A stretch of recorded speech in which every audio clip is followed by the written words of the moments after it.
Congratulations from Jim Gilbert's Wheels and Deals on the purchase of your Kawasaki Z900. Let's take a minute and go over the bike so you're familiar with all the features. But first, it is important for you to read and understand your owner's manual for information on important items, questions, and service schedule.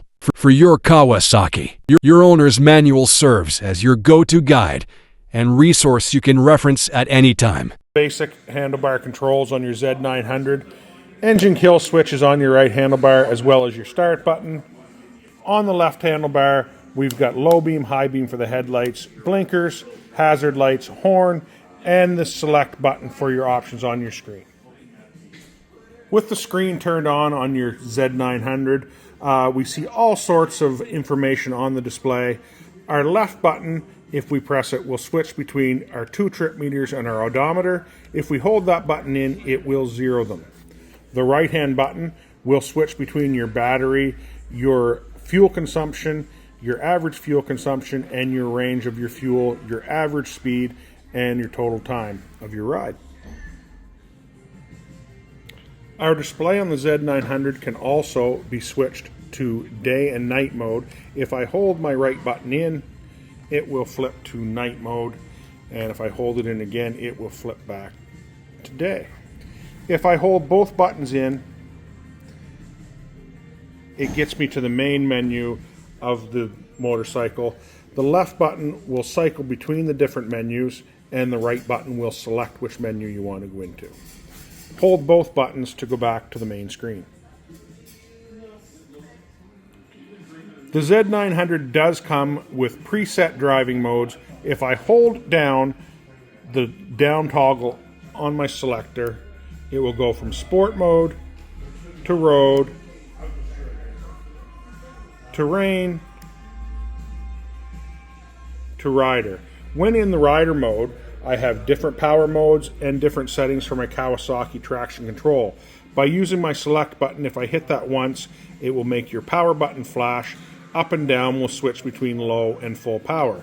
If I hit the select button one more time, it turns on my Kawasaki traction control selector. I can choose between 3 different settings of traction control, or I can turn my traction control off.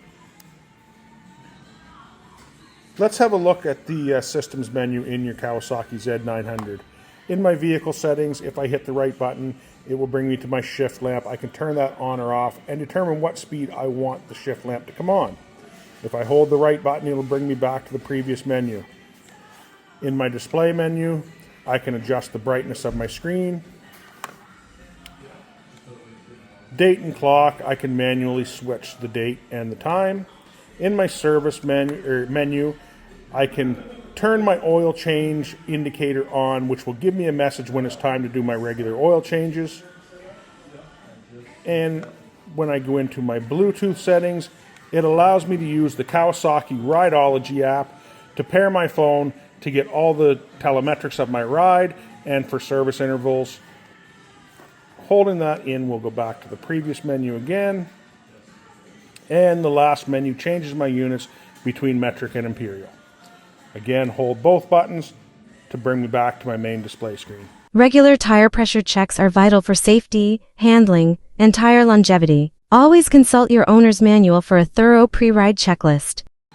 To remove the seat on the Z900, we insert the key into the keyhole on the left-hand side of the seat and turn it. This will release the rear seat.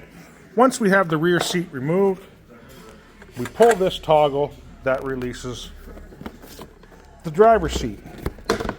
Under the driver's seat, we find the battery and all of our fuse panels. To check the engine oil on your Z900, there is a sight window down here on the right-hand side of the bike, and just above that is your engine oil filler.